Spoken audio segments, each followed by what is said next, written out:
안녕하십니까. 직업상담사 2급 자격시험 대비 직업심리학 실기 이론 강의 1강 강의를 시작하도록 하겠습니다. 이 직업심리학의 이론 강의도 마찬가지 상담학과 비슷하게 진행된다라고 생각하시면 됩니다. 교재를 보고 그 다음에 여러분들에게 간략하게 서술해 드릴 테니까 그 내용을 쓰시고 그거를 여러분들이 예상 답변으로 진행해 나가시면 됩니다. 자, 첫 번째는 직업심리학의 연구가 나와 있습니다. 제1절에 직업심리학의 연구 방법, 변인 측정, 자료 분석, 정질적 자료 분석에 해당되는 내용에서 출제되었던 것은 1번과 2번. 첫 번째가 척도의 종류, 두 번째가 확률 표본 추출의 종류가 되겠습니다. 이 두 가지는 시험에 이 둘 중에 하나는 출제될 수 있습니다. 척도의 종류는 수치를 체계적으로 할당하는 데 사용하는 측정 도구이며 대상들을 산출한 수치들이 담고 있는 정보의 양에 따라서 다음과 같이 나눌 수 있습니다. 정보의 양이 많으면 많을수록 수준이 높다 이렇게 이야기할 수 있는데요. 이 암기법이 명서등비입니다. 명서등비 동그라미 쳐주시고요. 자, 명명척도와 명목척도는 정보의 차이만을 담고 있다. 그래서 분류를 목적으로 하는 것입니다. 차이가 있으면 분류가 되죠. 그 다음에 서열은 이 상대적인 크기, 즉 순위관계를 말하는데요. 순위관계에 관한 정보도 담고 있는 척도가 됩니다. 그러니까 분류를 할 수 있을 뿐만 아니라 순위관계를 담고 있는 척도, 이러한 것들이 바로 서열 척도가 되겠습니다. 동의어는 순위 척도가 됩니다. 등간 척도가 있습니다. 수치 차이가 반영하는 속성 차이가 동일하다라고 하는 거죠. 그러니까 거기에서 중요한 것은 뭐냐면 속성의 차이. 어떠한 변수와 변수에 또는 어떠한 수치 차이가 반영되는 속성이 있는데 그 속성의 차이가 동일할 때 우리가 등간이다 이렇게 말합니다. 비율은 수의 비율입니다. 따라서 절대 0점이란 게 존재하죠.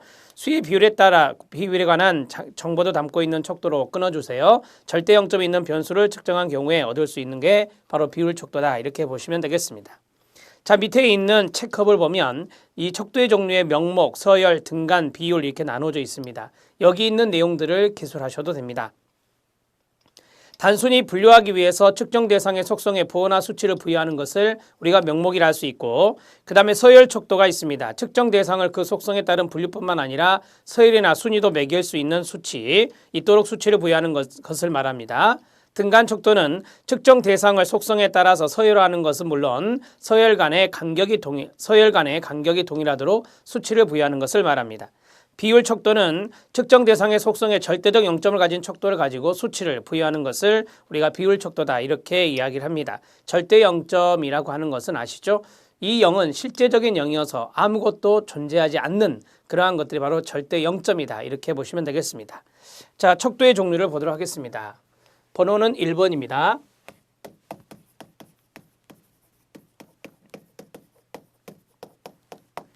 자, 척도의 종류는 여러분들이 다른 이야기는 전혀 하지 마시고요. 바로 이제 동그라미가 4개가 나온다라고 했었어요. 4가지를 쓰시오 이렇게 나오니까. 자, 첫 번째가 명목 척도다 이렇게 됐습니다. 두 번째가 서열 척도다 이렇게 됐고, 세 번째가 등간 척도다 이렇게 됐고, 네 번째가 비율 척도다 이렇게 돼 있습니다. 자, 여기 있는 명목은 분류를 목적으로 한다라고 했습니다. 그렇죠? 네, 정보의 차이에 따라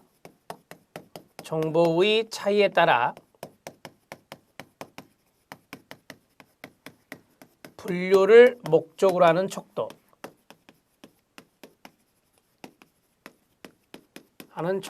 이런 식으로 정리하시면 돼요. 마지막을 척도란 단어로 끝내세요, 여러분. 자, 서열 척도입니다. 자, 서열 척도는 우리가 순위 관계나 말씀드린 대로 어떤 크기 또는 순위적 관계 다시 쓰겠습니다. 이게 수준이 두 번째로 높거든요. 이렇게 높기 때문에 자, 분류와 함께 분류도 할 수 있거든요. 분류와 함께 자, 크기 대소, 크기가 대소죠. 다시 쓰겠습니다. 대소, 그 다음에 순위요. 순위 등을 위한 척도가 바로 서열 척도다 이렇게 정리할 수 있습니다. 그러니까 두 번째로 수준이 높기 때문에 분류할 수 있고 대소라든지 순위 이런 것들을 위한 척도가 바로 서열 척도다. 이렇게 보시면 됩니다. 자, 등간 척도가 있습니다. 등간 척도는 위에 있는 두 가지를 다 포함합니다. 분류, 순위 뿐만 아니라 자, 등간은 사이가 고르다라고 하는 거예요. 간격이 같다라고 하는 거예요. 네, 그래서 측정 속성 간의 간격이 동일한 척도를 말합니다. 동일한 척도. 그래서 등간, 고를 등자에 사이간자를 쓰는 거죠. 자, 비율 척도는 무엇일까요? 가장 수준이 높습니다. 여기 있는 것 다 할 수 있습니다. 분류, 서열, 등간격과 함께 그렇죠? 절대 0점을 포함하는 척도를 말합니다. 이걸 비율 척도다 이렇게 말합니다. 여러분 문제에서 사례를 쓰시오라고 나올 수 있어요. 설명하고 구체적인 사례를 제시하시오. 그러면 사례를 여러분들이 알고 있으면 좋죠. 사례가 두 가지씩 써라. 구체적으로 사례를 두 가지씩 써라. 세 가지씩 써라. 이렇게 나올 수 있어요, 여러분. 세 가지를 하겠습니다. 성별, 직업군, 혈액형 이런 것들이 다 명목 척도에 들어갑니다. 서열 척도는 학교, 학위, 학점이 있습니다. 등간 척도는 온도, 지능지수, 시험 점수가 있습니다. 비율 척도는 연령, 신장, 무게가 있습니다. 이러한 것들이 바로 비율 척도가 됩니다. 세 가지씩 정리해 드렸어요. 이렇게 하면 점수 받을 수 있습니다. 자, 두 번째 확률 표본 추출에 대해서 알아보도록 합니다. 자, 확률 표본 추출은 네 가지가 있죠. 단층 집계, 암기법입니다. 단은 단순 무작위 또는 단순 무선 표집이라 합니다. 계통 표집은 계층 표집, 체계적 표집과 같은 말이고요. 층합 표집, 침략 표집 해서 단층 집계로 정리하시면 됩니다. 두 번째, 확률 표집의 종류. 암기법은 단층 집계가 됩니다. 네 가지를 쓰시오 이렇게 나올 거예요. 둘, 셋, 네 가지. 그러면 첫 번째, 단순 무작위 표집입니다. 자, 교재를 한번 보죠. 의식적인 조작이 전혀 없이, 그래서 영어로 simple. 표본을 추출하는 방법으로 모집단의 모든 요소가 추출될 기회를 동등하게 가지며 어떤 요소의 추출이 계속되는 다른 요소의 추출 기회에 아무런 영향을 미치지 않는 방법. 이게 바로 랜덤이라고 하죠. 무작위라고 하는 것입니다. 자, 이걸 간단하게 쓰면 이거죠. 심플하게, 즉 의식적 조작 없이 단순하게 무작위로 추출하는 방법. 이렇게 쓰시면 됩니다. 이렇게 대표적인 게 제비뽑기가 여기에 들어갈 수 있죠. 두 번째, 교재에 있는 순서 들어가면 계층 표집이라 하겠습니다. 저는 자, 계층 표집이 있습니다.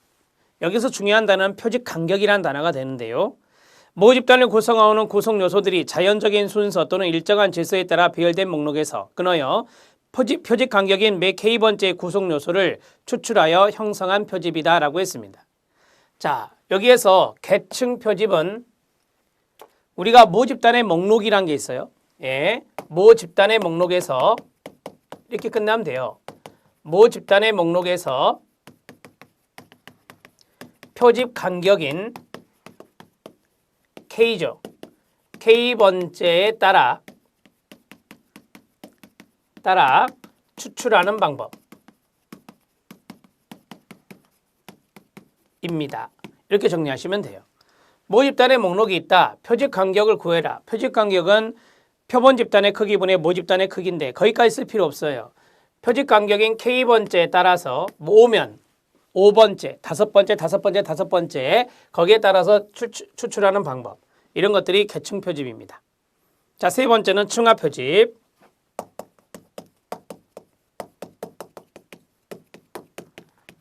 층화 표집은 아시는 대로 각각에서 무작위로 랜덤화해서 뽑는 거죠. 모집단을 일정한 기준에 따라 2개 이상의 동질적인 계층으로 구분하고 끊어요. 각 계층별로 단순 무작위로 뽑든 체계적 표집, 이걸 그냥 랜덤 무작위로 하면 돼요. 적용하는 방법입니다.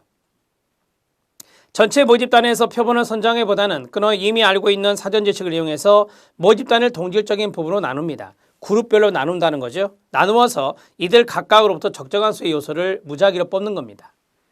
자, 층화, 계층화를 먼저 해라라고 하는 거죠. 자, 모집단을 동질적인 집단별로 구분합니다. 자, 구분했어요. 한 후, 자, 그 다음에 각 집단이라고 썼으니까 각 집단별로 무작위 추출하는 방법입니다. 이것을 우리가 층화 표집이라고 하죠. 대학생이 있다. 그럼 대학생을 동질적인 집단별로 나누면 1학년, 2학년, 3학년, 4학년으로 나누겠죠. 그래서 그 집단에서 무작위로 각각에서 뽑는 거예요. 각 집단별로 무작위로 추출하는 방법. 층화 표집입니다. 자, 마지막 집락 표집 들어갑니다. 집락 표집은 층화 표집과 좀 다르죠. 자, 집락이 있습니다. 그 집락에서 모집단에 이제 집락이 있는데 그 집락에서 2개 이상을 뽑고 나머지 뽑히지 않은 것은 신경 쓰지 않습니다. 그래서 이 추출된 집단의 하위 집단을 계속해서 뽑아 내려가는 것. 그게 바로 집락 표집입니다. 모집단을 여러 가지 이질적인 구성 요소를 포함하는 여러 개의 집단으로 구분한 후 끊어요. 집락을 표집 단위로 해서 무작위로 몇 개의 집락을 표본 추출한 다음 표본으로 추출된 집락에 대해, 이게 중요한 거죠. 표본으로 추출된 집락에 대해서 그 구성 요소를 또 무작위로 뽑는 방법입니다. 자, 집락 표집은 자, 여러 가지 이질적 구성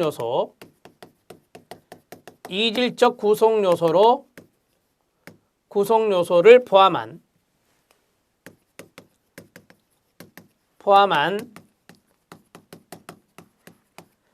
집락들 가운데 끊고 두 가지 이상을 무작위로 추출합니다. 추출한 다음, 자, 여기까지를 한번 해볼게요. 여러 이질적인 동이 있는 하나의 구가 있습니다. 그 구가 5개의 구가 있어요. 거기에서 2개 이상을 무작위로 추출합니다. 그러면 그 다음 뭐죠? 그렇죠. 추출된 집락의 구성 요소들을 무작위로 추출하는 겁니다.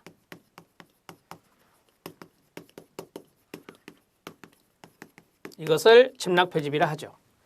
그러니까 동서남북, 동구, 서구, 남구, 북구 4개의 구가 있다 예를 들어 거기서 동구와 서구만 뽑았어요. 남구 부분은 안 뽑혔으니까 신경 안 쓰고 동구와 서구의 밑에 있는 동들이 있죠. 추출된 집락의 구성 요소를 무작위로 추출하는 겁니다. 그 동들을 뽑아내는 거예요. 이게 바로 집락 표집입니다. 이 정도만 쓰시면 됩니다. 자, 정리가 됐습니다. 자, 이제 넘어가서 심리검사로 들어갑니다. 우리 시험에 가장 많이 나오는 것이 챕터 2입니다. 심리검사 파트 잘 알아두셔야 됩니다. 자, 제1절에 심리검사 2의 규준, 신뢰도, 타당도, 심리검사의 개발 및 실시, 여기에 해당되는 부분을 갑니다. 1번 규준의 개념 및 필요성이 있습니다. 자, 첫 번째 심리검사의 점수는 상대적인 겁니다. 상대적 점수 해석을 위한 기준이 있는데 그게 뭐다? 규준입니다. 자, 그 규준은 대표 집단의 사람들에게 실시한 검사 점수를 일정한 분포도로 작성을 한 것이고요. 규준의 제작은 모집단에 대한 대표성을 확보할 수 있는 표본 추출 방법을 이용하여 규준 집단 구성해서 제작합니다. 자, 심리검사에서 규준을 마련하는 것은 검사 점수 해석에 있어서 꼭 필요한 작업, 이게 필요성이 되겠습니다. 원점수를 어떤 상대적 측정치로 변환해서 사용함으로써 대표 집단 내 수치가 차지하는 위치를 쉽게 파악한다. 이걸 상대적 비교다. 이렇게 이야기할 수 있습니다. 그래서 서로 비교가 가능하게 되는 것이죠. 이게 바로 필요성이 되겠습니다. 자, 1번 다시 들어가죠. 규준의 개념과 슬래시 필요성입니다. 그러면 동그라미가 두 개가 쳐져요. 이렇게. 두 가지가 쳐져요. 자, 첫 번째는 규준이란 이렇게 들어가야 되겠죠. 규준이란 이렇게. 자, 첫 번째 보면은 상대적 해석을 위한 기준이라고 그랬습니다. 상대적 해석을 위한 기준. 심리검사에서 상대적 해석을 위한 기준입니다. 기준으로 컴마 딱 들어가야 돼요. 기준으로 두 번째 대표 집단의 사람들에게 우리가 이제 대표 집단을 표본 집단이라 하거든요. 자, 표본 집단의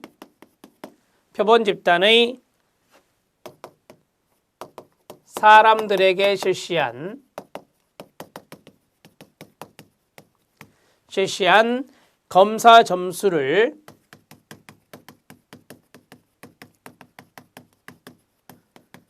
일정한 분포도로 되게 이제 정규 분포를 따르겠죠. 분포도로 작성된 것.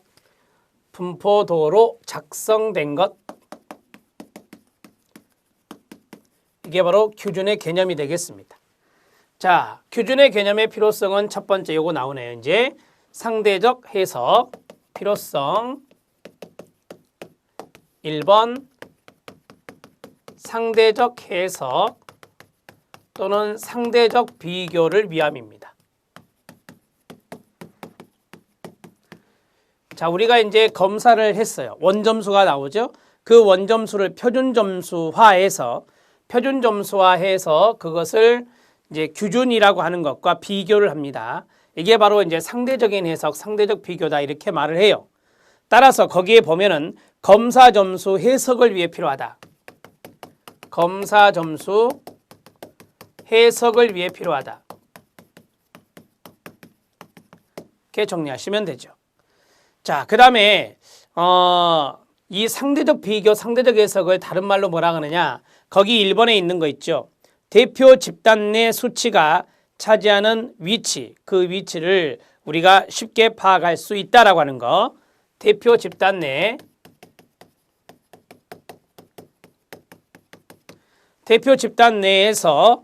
내에서 수치가 차지하는 위치를 파악하기 위해입니다. 요 세 가지 정도만 쓰셔도 돼요. 요 세 가지 정도만 쓰셔도 됩니다. 자, 첫 번째는 규준의 개념을 썼고 두 번째는 규준의 필요성에 대해서 언급해 드렸습니다. 자, 이제 규준의 종류에 대해서 하겠습니다. 규준의 종류 별표, 시험에 아주 잘 나옵니다. 약방의 감초. 집단 내 규준이라고 되어 있죠. 왜 그것을 써놓냐면 오른쪽에 보니까 발달 규준이라는 것도 시험에 나왔어요. 그런데 2번이 더 중요합니다. 규준의 종류.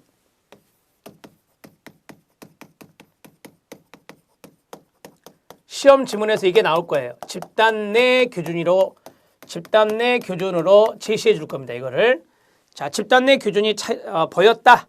그러면 세 가지죠, 되게. 세 가지. 동그라미 첫 번째는 백분위 점수.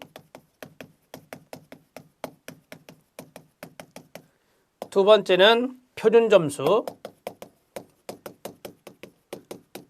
세 번째는 스테나인이라는 표준 등급이 있습니다. 요 세 가지. 요 세 가지가 시험에 아주 잘 나오는 것이다. 별표. 자, 백분위 점수가 나와 있죠.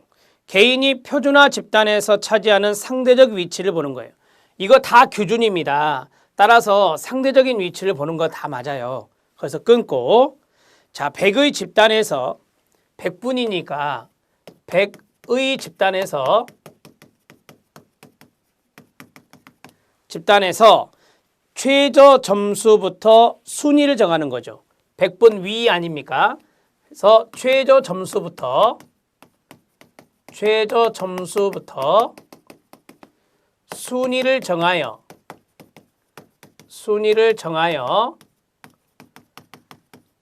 상대적인 비교를 하는 것입니다.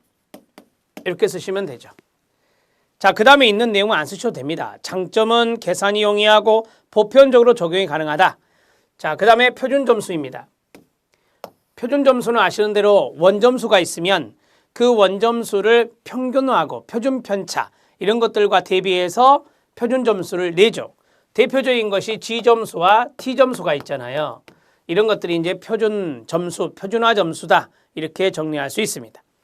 자, 우리가 이제 표준 점수는 G점수를 먼저 말하면 분모가 표준 편차, 분자가 원점수 마이너스 평균 점수거든요.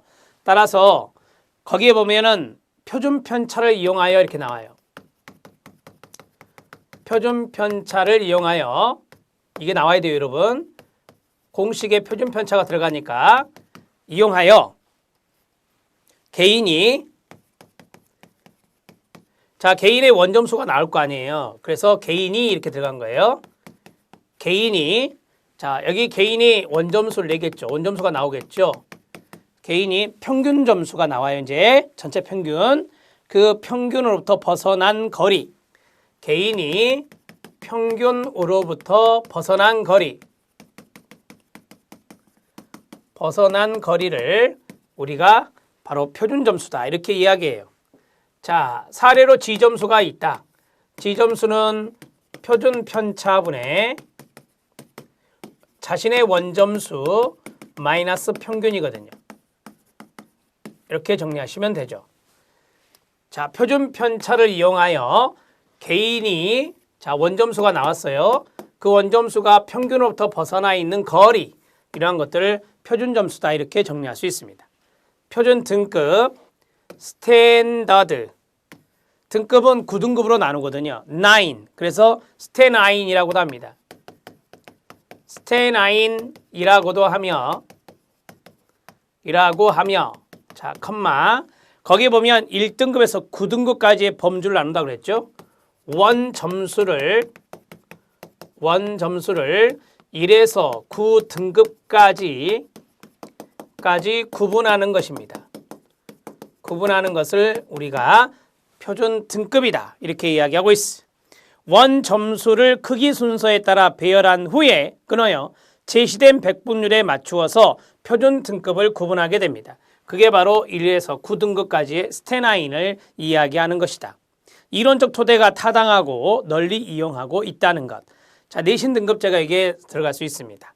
자, 이 모든 것들은 규준의 종류이기 때문에 당연히 상대적 비교가 가능합니다. 상대적 비교가 가능하다. 이런 식으로 정리하시면 되겠습니다. 자, 2번 했고요. 3번 들어가도록 하겠습니다. 자, 3번입니다. 3번도 규준의 종류인데요. 3번도 규준의 종류인데 8달 기준입니다. 집단 내 규준이 아니라 발달 기준. 이것도 시험에 출제된 적이 있습니다. 수검자가 정상적 발달 경로에 동그라며 얼마나 이탈했는지를 표현하는 것. 그게 바로 이제 발달 기준이라고 하는 거죠. 정상적 발달 경로에서 이걸 시험지에다 쓸 필요 없습니다. 정상적 발달 경로입니다. 에서 이탈된 정도를 상대적으로 해석해 보는 것. 자, 첫 번째가 연령, 두 번째가 학년, 세 번째가 언어 발달이 있습니다. 자, 첫 번째가 연령. 연령과 연관되어서 볼 수 있다라고 하는 거죠. 그래서 연령 기준이라고 합니다. 자, 연령 기준은 개인의 점수를 기준 집단에 있는 사람들의 연령과 비교합니다. 어느 연령에 해당되는지를 해석할 수 있게 하는 방법입니다. 자, 개인의 원점수가 있죠. 개인 점수를 자, 거기 보면 규준 집단에 있는 사람들이라고 그랬잖아요. 그냥 규준에 의거한 사람들의 연령과 비교하는 겁니다. 사람들의 연령과 비교한다. 이게 또 상대적 비교가 되죠. 규준은 상대적인 비교하는 거니까. 자, 두 번째, 연령이 있으면 학년도 있을 수 있습니다. 학년 기준이 있습니다. 자, 학년별로 평균이나 중앙치를 이용해서 기준을 제작하는 겁니다. 학년별로. 이게 들어가야 됩니다. 학년별로 평균, 중앙치 생각 안 나면 등을 이용하여 규준을 마련하는 것입니다. 규준을 마련하는 것. 우리가 이제 규준하면은 표준화를 해야 되기 때문에 평균이나 이런 것들을 다 활용해야 됩니다. 자, 언어 발달 기준이 있습니다. 하얀색으로. 언어 발달이 힌트가 되겠죠. 언어 발달 기준입니다. 개인 점수를 기준 점수에 있는 사람들과 비교를 하는데요. 언어 발달의 정도를 해석할 수 있게 하는 것입니다. 여기 있는 내용과 똑같이 가죠. 자, 그 다음에 상대적인 비교. 규준이기 때문에 상대적인 비교를 하는 겁니다. 그러면 개인 점수를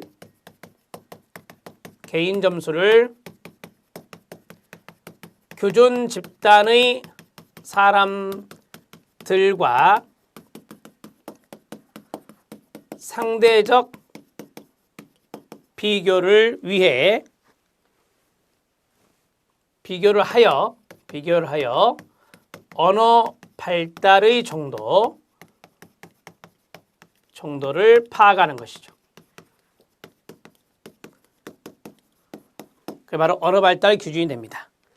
자, 첫 번째 연령 기준은 사람들의 연령과 비교한다 그랬고, 학년 기준은 학년별로 평균등을 위해서 기준을 마련하는 것이고, 세 번째로는 규준 집단들과 상대적인 비교를 해서 언어 발달의 정도를 파악하는 것. 이런 것들이 바로 연령 기준, 학년 기준, 언어 발달 기준이 됩니다. 3번은 참고하셔도 됩니다. 많이 출제되는 건 아니에요. 2번이 엄청 나옵니다. 자, 이제 4번 들어가도록 하겠습니다. 자, 4번은 집단의 심리검사 점수가 동그라미요. 분산되어 있는 정도를 판단하기 위해 사용되는 기준. 자, 4번을 간단히 하면 이렇게 생각하시면 돼요. 심리검사 점수의 분산 정도를 파악하는 기준입니다. 이거 뭐라는지 아시죠? 변산도라고 합니다. 시험에 아주 잘 나오죠.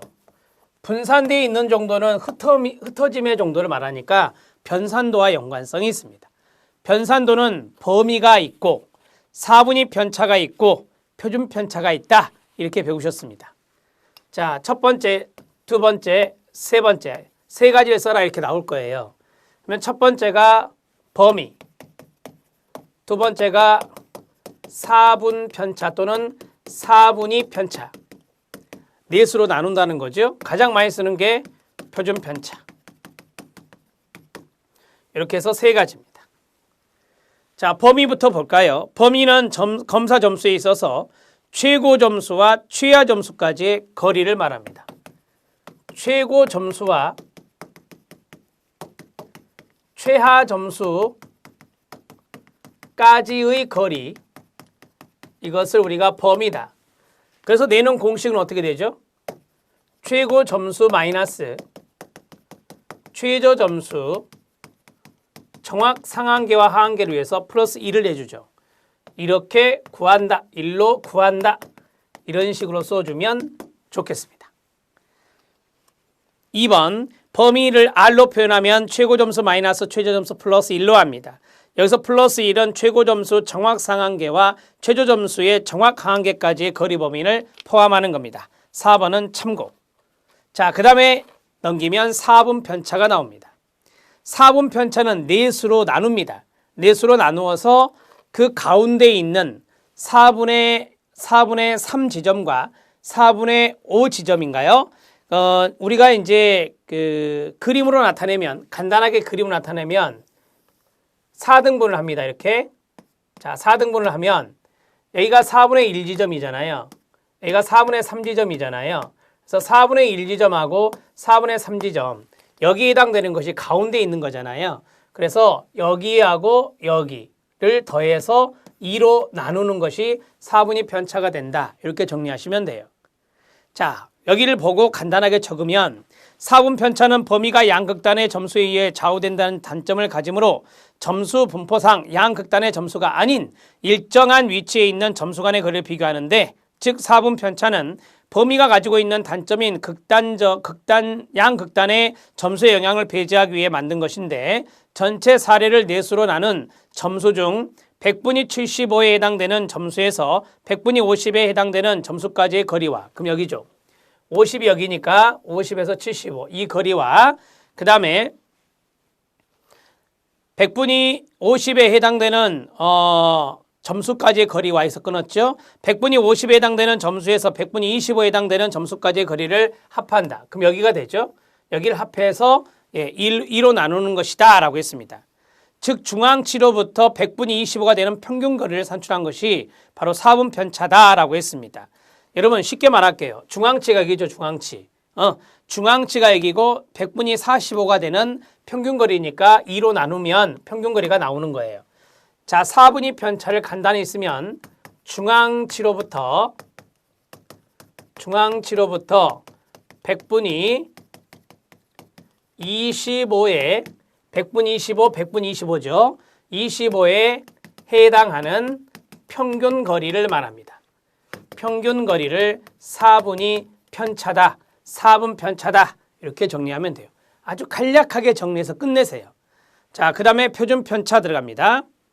통계 집단의 단위의 계량적 특성 값에 관한 산포도를 나타내는 도수 측정값을 말하며, 한 집단의 수치들이 어느 정도 동질적인지를 표현하기 위해 개발한 통계치 중 하나로서 끊어요. 그 다음이 중요하죠. 집단의 각 점수들이 평균에서 벗어난 평균거리, 이게 바로 표준 편차가 됩니다. 표준 편차는 집단의 수치들이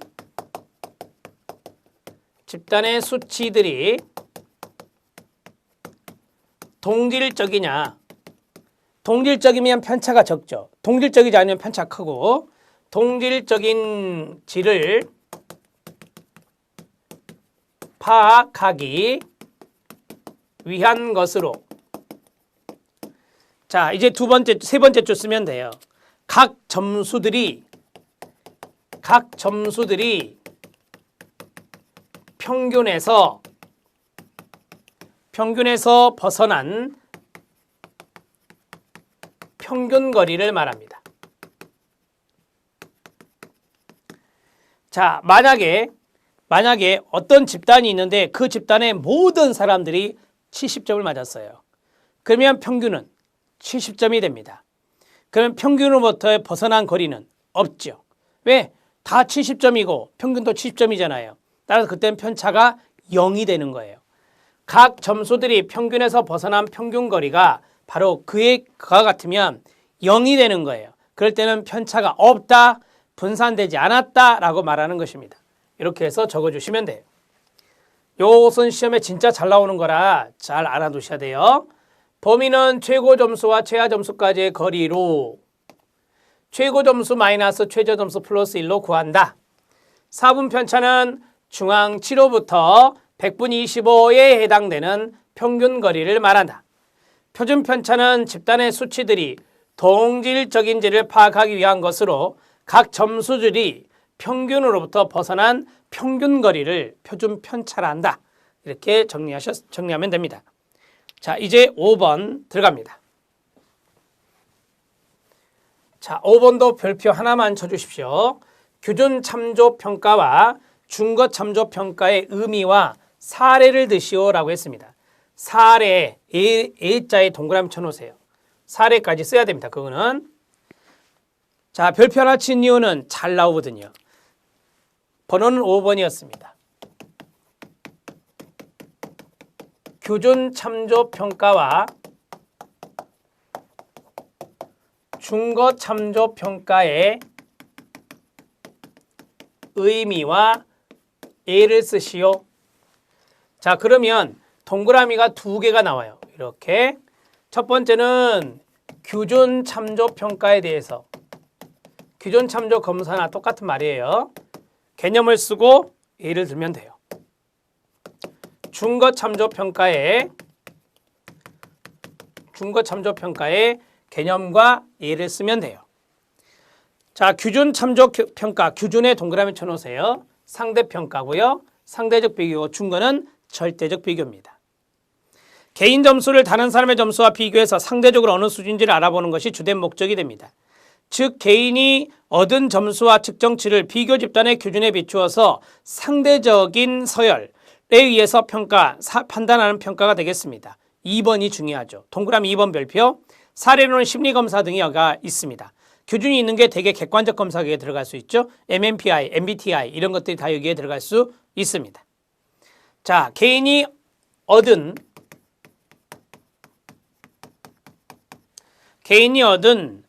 점수를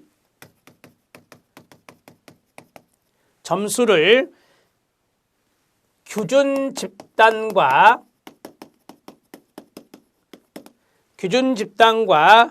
비교하여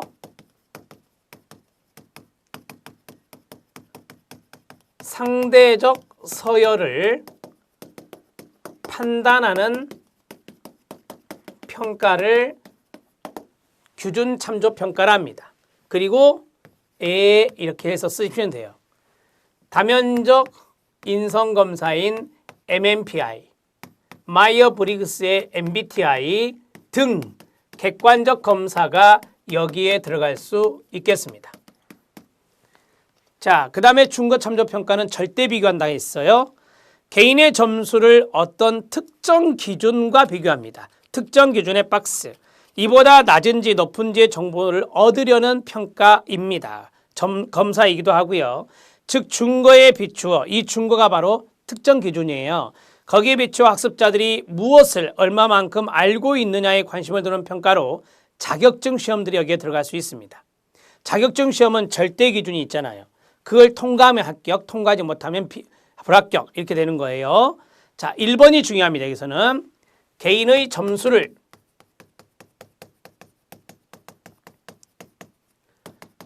특정 기준에 비추어, 특정 기준을 우리가 중거다 이렇게 말한다 했어요.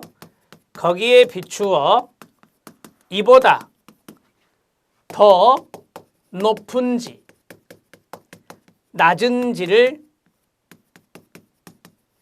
평가하는 것을 말합니다. 이거는 절대평가의 개념이 됩니다. 자, 이렇게 쓰면 되죠. 거기에 보면은 운전면허 시험, 국가 자격 시험 이런 것들이 있습니다. 운전면허 시험, 직업상담사와 같은 국가 자격 시험 이런 것들이 여기에 포함된다. 이렇게 써주시면 됩니다. 자, 5번은 잘 나오는 패턴이에요. 알아두시기 바랍니다. 1차에서도 잘 나오죠. 이 평가 대신에 검사를 써도 돼요. 이 평가 대신에 검사로 나올 수도 있어요. 똑같은 맥락으로 쓰시면 됩니다. 네, 됐습니다. 5번까지 정리가 됐고요. 6번 예측 타당도와 동시 타당도는 중거 타당도에 해당되는 건데요. 여기까지 이번 시간에 정리해 보도록 하겠습니다. 자, 6번입니다.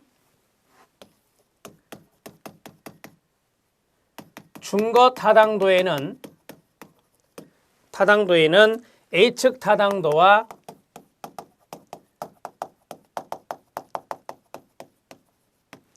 그 다음에 동시적 타당도가 있다. 그걸 설명하라. 자, 이 예측적 타당도의 동의어가 애연적 타당도고요. 여기에 동시적 타당도의 동의어가 공인 타당도입니다. 두 가지 동의어 말씀드렸고요. 동그라미가 두 가지가 나올 겁니다. 이 두 가지의 개념을 잡으시면 됩니다. 자, 애연적 타당도 위에 있는 세 가지는 모르셔도 됩니다. 참고해 주시고요. 어떤 심리검사가 특정 증거와 어느 정도 관련성이 있고 끊어요. 증거를 얼마나 잘 예측해 주는지의 정도, 여기까지 뭐라는지 아십니까? 증거 타당도라고 합니다. 증거 타당도의 개념 같이 읽어요. 시작. 어떤 심리검사가 특정 증거와 어느 정도 관련성이 있고 증거를 얼마나 잘 예측해 주는지의 정도, 이거를 증거 타당도라 한다. 자, 인사관리에 의한 의사결정 설득력을 제공하기 때문에 직업상담이나 산업장면에서 상당히 중요합니다. 애연 타당도 들어갑니다. 그 검사의 점수를 가지고 끊어요. 다른 증거 점수들을 얼마나 예측해낼 수 있는가를 나타내는 겁니다. 예측의 동그라미, 한 검사가 어떤 미래의 행동 특성을 얼마나 정확하게 예언하는지를 알려줍니다. 검사가 실시되는 일정한 기간이 지난 후에 증거 변인의 측정이 가능합니다. 미래와 연관성이 있으니까 학교 시험 때 성적이 좋은 학생이 계속해서 성적이 좋으면 애연 타당도가 좋은 것이다, 높은 것이다 라고 볼 수 있어요. 자, 그 다음에 동시 타당도, 공인 타당도라고 써져 있습니다. 애연 타당도의 일정 기간을 기다려야 된다는 단점을 보완한 것으로 새로운 검사를 제작했다. 그러면 기존에 공인된 것과 보는 거예요. 기존에 타당성을 보장받고 있는 검사와의 유사성 또는 연관성에 의해서 타당성을 검증받는 방법입니다. 외국어 시험의 동시 타당도를 높이기 위해 동시에 탭스나 토플 같은 공인된 시험을 함께 시행하여 탭스의 시험 점수가 높으면 토플도 높을 것으로 판단할 수 있습니다. 정리하면 예측 타당도는 타당성의 증거가 미래에 있고 그 다음 미래 행동의 예측을 다루는 반면 동시 타당도는 현재에 있습니다. 타당성의 증거가. 그리고 증거 간의 일치성이나 공통성, 관련성 이런 것들을 다룬다는 점에서 차이가 있습니다. 여러분 마지막에 정리하면은 두 가지의 차이점을 쓰시오. 그러면 그거 쓰면 돼요. 이거는 차이점 쓰라고 안 나왔잖아요. 자, 요 두 가지의 개념을 잡아보겠습니다. 자, 첫 번째, 여러분 교재 순서대로 예측 타당도를 먼저 보겠습니다. 예측 타당도는 거기 1번, 2번이 있는데 1번, 2번 중에 2번이 좋습니다. 2번 체크. 한 검사가 자, 검사를 했어요. 미래 것과 보는 거예요. 미래의 행동 특성을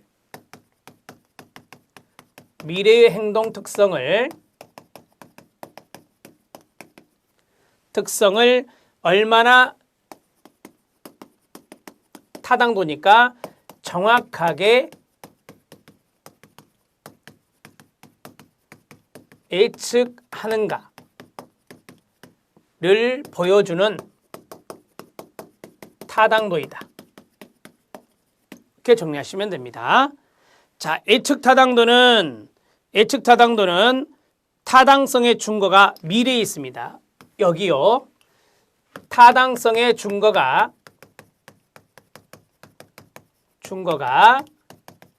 미래에 있다. 이렇게 적어주시고요. 그 다음에 동시 타당도, 공인 타당도와 동의어라고 했습니다. 자, 동시 타당도에서는 거기에 1번의 두 번째 줄이 중요합니다. 새로운 검사를 제작했을 때 검사 도구 제작 시 현재 존재하고 있는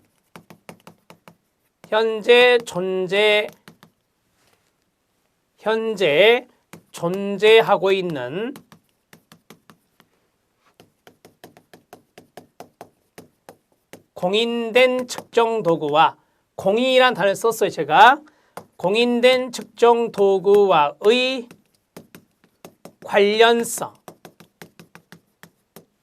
자, 관련성이 높다 그러면 이 새로운 거 잘 만든 거잖아요. 공인된 측정 도구와 관련성이 있기 때문에 관련성을 파악하는 것입니다.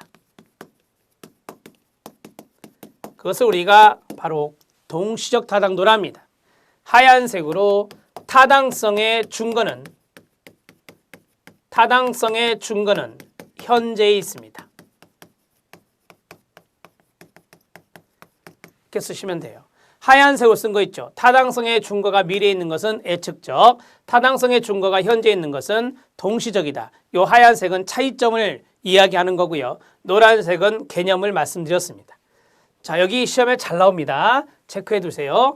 준거 타당도가 시험에 잘 나와요. 그래서 여기 있는 예측적 타당도와 동시 타당도, 예언적 타당도와 공인 타당도 두 가지가 있는데 그 두 가지의 개념과 차이점까지 이 팁으로 더 정리를 해 드렸습니다.